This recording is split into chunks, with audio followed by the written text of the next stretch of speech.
Welcome to Chillin' 101. We hope this video helps.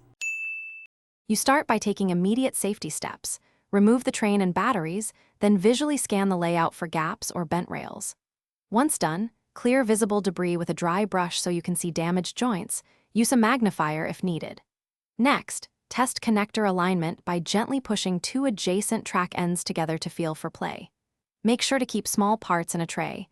This prevents losing screws or clips while you begin straightening and cleaning. Now you address mechanical and electrical continuity. Use soft jaw pliers to gently bend rail ends back into alignment. Small, controlled movements prevent snapping. After mechanical alignment, clean contact surfaces with a cotton swab dipped in alcohol to remove oxidation so electrical pickup improves. Once dry, repress connectors together and check for gaps. If a connector is loose, insert a thin shim or swap in a replacement link. Make sure tracks lock flat on the baseboard to avoid rocking. Finish by powering the layout and running a slow test pass so you can spot derailments or stalls. If the train derails, stop and isolate the problem segment. Check curve radii, loose sleepers, or spikes that catch wheels.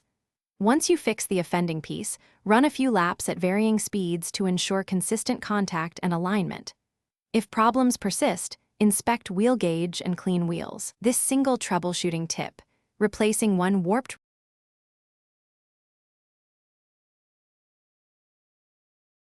Thanks for watching. Consider subscribing if we helped you.